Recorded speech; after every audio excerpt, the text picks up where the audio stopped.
And then she muttered unexpectedly. 柵の向こうには本当に狼などおらぬのか。はい。狼なんて動物園でも見たことないです。動物園とは何か。いろんな動物が飼われているところです。象とかキリンとかパンダとか珍しい動物が。動物園に狼はいないのか。なら怖くないかもしれんな。狼がいたとしても動物はみんな檻に入ってますから安全です。だから安心して見学できるんですよ。The mighty witch of the forest was apparently terrified of wolves. I remember it looked pretty funny to me at the time. それはわらわとどう違うの。She didn't know about zoos. I explained how fun zoos could be, but it was very difficult for a person like her who had never visited one to understand. On the contrary, as I explained it to her, her expression grew increasingly dismal. She couldn't see the difference. Apparently, even though she lived in an elegant mansion that was surrounded by a high fence and seemed to lack for nothing, she couldn't see how she was any different from animals shut up in cages. わらわは何者なのか。皆はわらわのことをベアトリーチェと呼ぶ。それは確かにそなたの言うように偉大な魔女の名前らしい。しかしそれはわらわではないのだ。わらわには魔法など何も使えぬ。わらわはその魔女の魂を好みに封じられているだけなのだ。There was definitely something odd about her. Beyond just being cut off from the world, it seemed she truly believed that magic exists. I think she talked about lots of weird things, but I don't remember the details. All I thought was that this might be a person to be pitied. She was unable to leave this mansion of her own free will, a prisoner without even realizing it. And she didn't know anything about the outside world, didn't even understand who she was. She probably vaguely realized that she was to be pitied. But since she didn't know anything, she seemed incapable of recognizing her own unhappiness. Long ago, when I told Nesan that I felt sorry for a bird in a cage, she said this. A bird that only knows about the inside of the cage doesn't long for the outside. But this wasn't a bird. She really was a person. Even if she'd never been outside the cage, she understood that there was more to the world. So, I invited her. 柵の外へ出てみますか？本当に狼はいないのか？いないですよ。絶対平気ですから。出たいぞ。だが、いつも門は閉まっている。私が入ってきたところがあります。くぐり抜けられる隙間があるんです。そこを抜ければ外の世界があるのか？はい。狼は本当にいない？はい、いませんよ。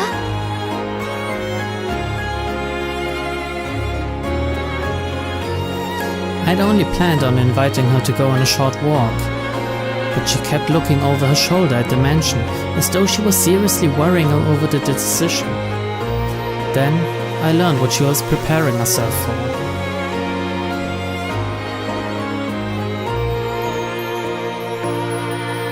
外へ出たい。そしてわらわが何者で、この世界はどうなっていて、わらわは何のために生まれてきたのかを知りたい。 I didn't know what her life had been like before then. It was probably something she couldn't express easily. If it was harsh, she just had to say she wanted to escape. If it was sweet, she just had to say she'd stay. For example, maybe it was like how a hot fireplace on a winter day makes the air get thicker and thicker, giving you a headache. Even though you know you shouldn't keep things the way they are, you still need courage to open the window and be tormented by the cold wind. She was starting to realize that she couldn't stay there forever.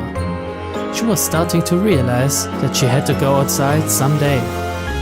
But since she didn't know about the outside world, she must have needed courage to take that unspeakable first step outside.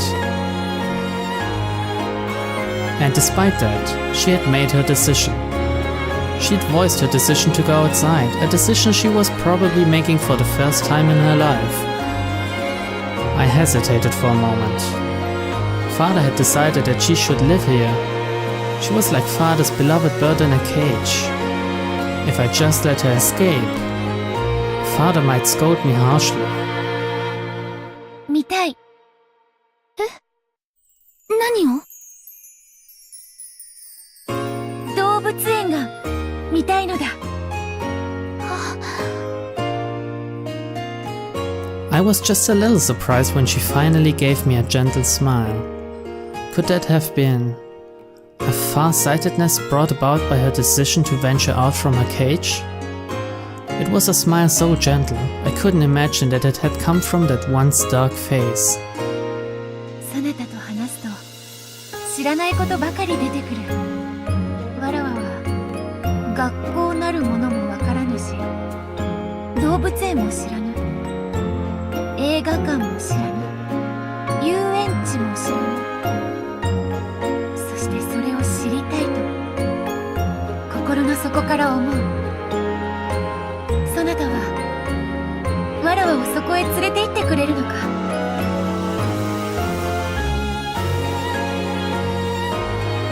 I was nervous about how I could keep it a secret from Father, but her face looked so happy, so I went along with her and nodded. But she seemed not to notice the meaning behind my vague smile. She seemed to believe that I'd really take her to all those places. She was pure and genuine. She'd probably never been tricked by anyone. No, maybe it's better to say that she'd never learned how to doubt. Her smile was somehow radiant, and yet pathetic. I wanted to find a way to grant her modest wish. わらわはもうベアトリーチェは嫌だ。わらわが何者なのか、ベアトリーチェではない新しい人間を始めたい。だからここから連れ出してほしい。もう紅茶もいらぬ、ドレスもいらぬ、金蔵とも二度と会わぬ。ここよりわらわを連れ出してくれ、ローザ。 However, that responsibility was one that a child like me couldn't hope to fully bear. Still, when I saw her serious gaze, along with that brilliant smile that made it look as though a possessing spirit had left her, I could feel a little courage start to rise up inside me. This was definitely something that would get me into a lot of trouble. And yet, it was definitely the right thing to do. I don't know how it will turn out, but I'll take her away from here. Of course, I won't be able to talk to Father and not Mother either. Should I talk to Oni-sama or One-sama? No. What about that reliable Genji-san? Or, that's right, what about Kumasawa-san, to whom I can always talk when I'm in trouble? I'm sure they'll be able to do something. Anyway, for now, I'll take her out of here. This was already a place she didn't want to be. So, I took her to the crack in the fence and led her outside. She was all nervous, checking to make sure there were no wolves around. But once that fear disappeared, even just walking around this dense forest seemed to be fun somehow. Every time she found something, she'd ask me about it. And they were all really trivial things. What's that flower? What's that leaf? And that sound? And that smell? It really was like the inside of that fence had been her entire world. So, now that she traveled beyond the limits of her world, it's strange. When I first saw her, I really thought she was the witch herself, relaxing inside the witch's mansion. But now, it was different. Or actually, the complete opposite. She'd left the world she'd believed to be infinite, and was overjoyed at the realization that the world was endless, something she'd never thought of before. So everything she saw was new. It was almost as though she was the one who had been thrown into a fairy tale. If she was Alice, then I felt almost like a rabbit holding a watch. To her, it was probably a really fun walk, filled to the brim with excitement. But I was actually at a loss at what to do. After all, I walked randomly to get there. Of course, I didn't know the way back to our mansion. There were no lights in the forest, and I hadn't brought a flashlight. I realized it would be terrible if it got dark while we were still like this, and grew impatient. She was too innocent, and apparently she couldn't understand at all how frightening it would be to face the night inside the forest. But I was the one who brought her outside. I had to take responsibility somehow and resolve the situation. So I had a thought. Let's go out to the ocean for now. If we then follow the beach around, we should eventually make it back to the mansion. However, that was much more of a problem than I had imagined. I didn't have a map or a compass. There was no way I could walk in a straight line through an uncultivated forest, and I immediately lost my sense of direction. I already had no clue which trail I had come by, and was completely lost. At this rate, night would definitely fall before I had a clue where to walk. But this was no time to cry. After all, that woman following behind me was so innocent and having so much fun. So I definitely had to lead the way through this forest, for the sake of her smile as well. Gritting my teeth so that she didn't see me looking troubled, I pushed my way through the woods, advancing down a path that wasn't a path. Then, after going through various troubles, I fortunately managed to reach the ocean. At that time, I still didn't even have a clue where I was on the island, but for the time being, I was just a little reassured, realizing that if I just went around this way, I would surely be able to return to the mansion. However, though I had reached the ocean, we were at the top of a rock cliff. The beach was far below us. I was tired from walking around the forest for so long, so I figured that an open area, even a rocky beach, would probably be much easier to walk in.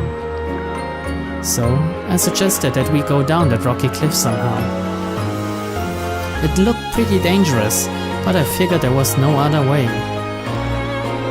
However, Beatrice agreed to my plan without any doubts.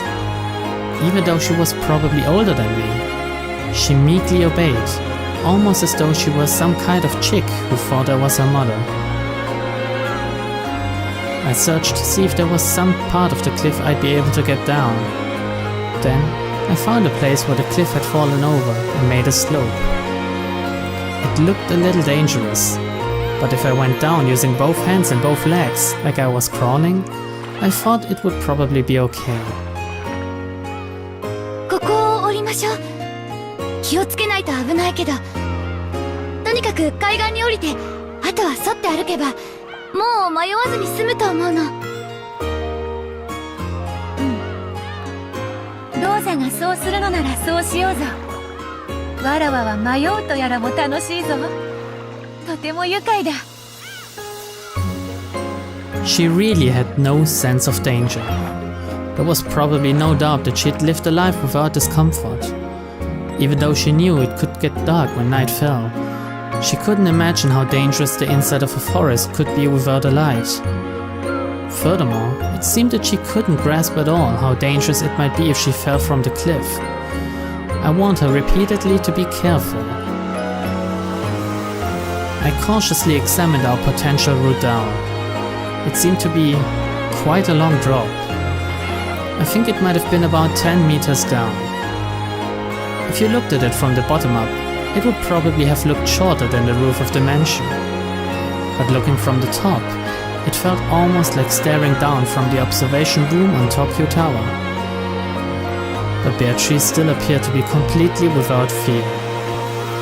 It felt as though she had never even been taught that high places were dangerous. No, maybe she believed that she was a witch, and that she could fly, so there wasn't any need to worry. 気をつけてくださいね。結構高いから。うん。気をつけるぞ。下へ降りたら海があるな。そこに水族館があるのか？いえ、この島には水族館はないですよ。でも海にはたくさんの魚がいると思います。そうか。魚はいるのか。そなたが話してくれたクジラとかイルカとかペンギンとかはいるのか？いえ、そういうのは水族館に行かないといないです。水族館は島を出ないとないですよ。そうなのか。楽しみだ。クジラとはどんな魚なのか？すっごく大きな魚で、あれ、哺乳類かな。それで潮を吹いたりします。ならばイルカは？頭のいい魚で、これも哺乳類だって。とても頭が良くて芸とかを覚えられるんですよ。ならばペンギンはどうなのか？あれ、これは鳥類だっけ？なんだ、水族館なのにさっきから魚が出てこんぞ。まあその魚だけでなくいろいろな海の生き物がいっぱいいるんですよ。ほほー、それはとても楽しみだ。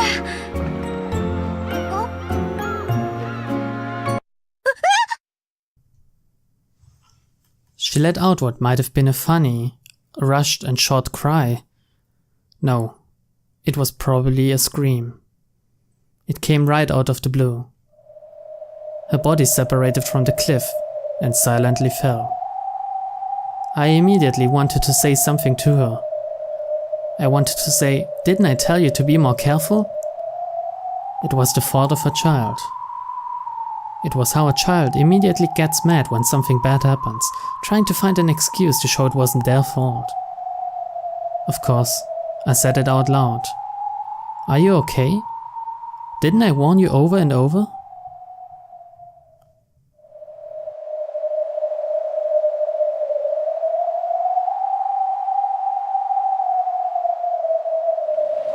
それで崖から落ちてどうなった？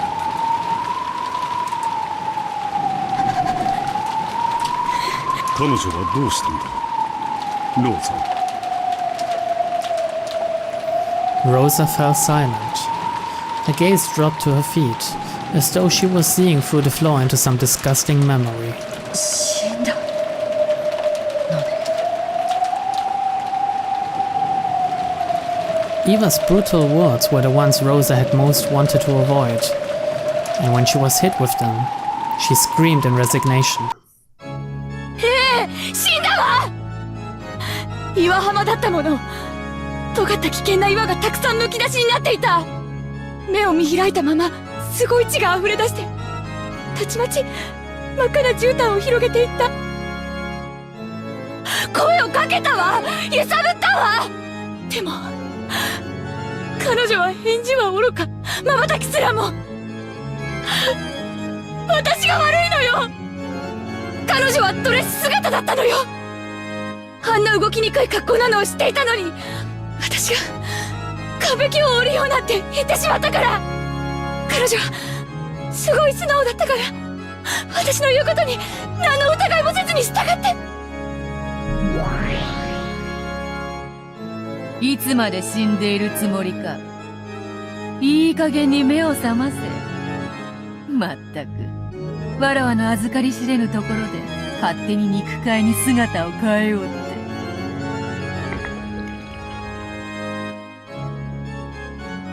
おめえのとこの太もも姉ちゃんとイチャついてただけだぜ。それよりこれはどういうことだ。見たままよ。わらわは足を死んだ。なんだと。19人目として登場しておきながら死んだだと。ふざけるな。そんなわけはない。ローザおばさんは子供だったし焦ってた。医者がいたわけでもない。多分死んだと誤解しただけで、お前は多分仮死状態か何かで生きていたんだ。そうだろ。 It can't be true. She's got to be alive. Otherwise, how can she be here?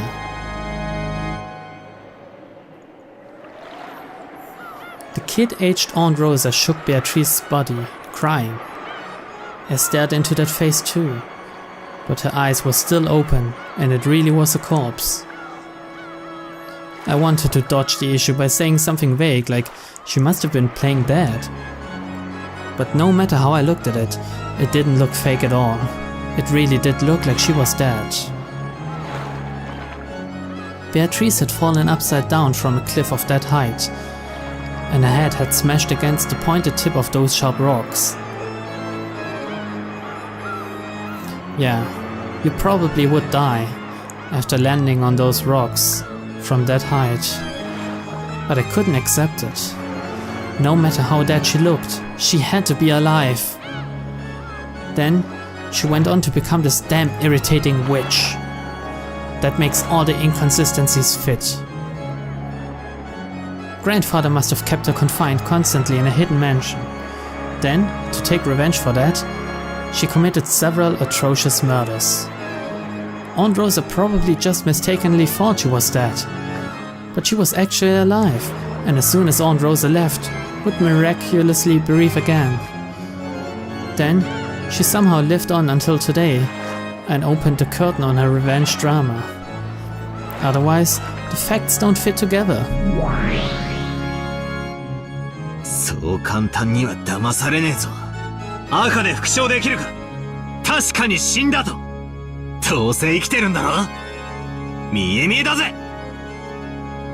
それのどこが生きているように見えるというのか。間違いなく死んでいる。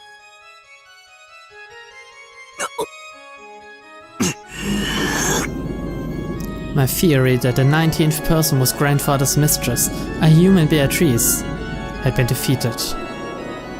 I had planned to strike back from a defensive position, but... なら、お前は何者だってんだ。お前はたった今、死んだんだろうが。まさか魔法で蘇ったとか言い出すんじゃねえだろうな。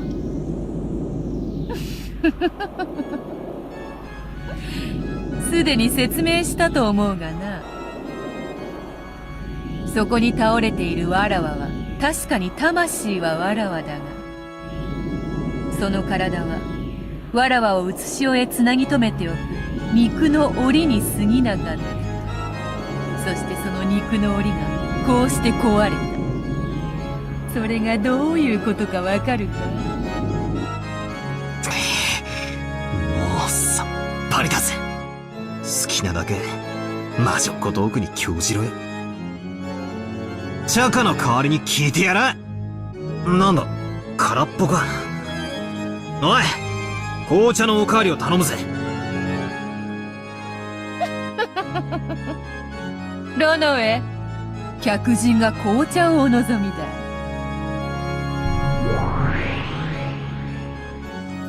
When Beato clapped her hands, Renova appeared. Butlers sure are convenient. おかわりですね。かしこまりました。どの程度お継ぎしましょうか。どうせチャカがボリューム満点だろうからよ。半分でいいぜ。それでもなみなみとお入れするのが英国式でございますよ。Even though just enough to wet my throat would have been fine, he filled it to the top. I turned my back to Beato, sipping it in silence.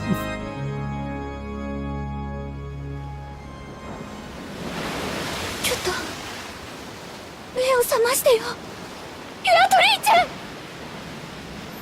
ェ。 Rosa shook me. No, shook the corpse that had once been me. I watched over her from a short distance away. Ah, so I fell from there and died. For a while, I believed that was true. I saw Rosa spend a long time beside my corpse, then watched her as she ran away. Eventually, I realized that I was a different individual from that corpse.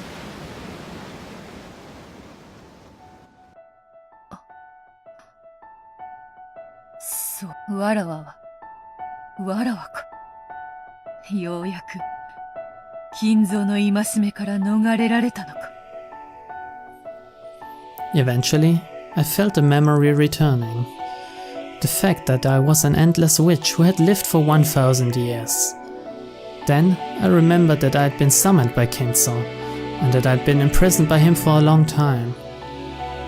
While being imprisoned in a cage of flesh, I completely lost my memory as a witch. However, thanks to Rosa, if you could say that, thanks to my accidental death, I'd now finally regained myself. ローザ、そなたはわらわを死なせてしまったと後悔しているだろうが、わらわにとっては感謝したいくらいよ。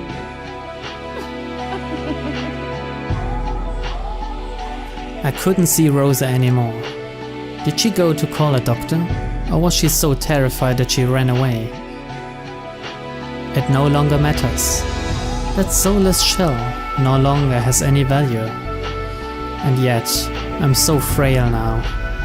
Even this glorious midday sun is agony to me.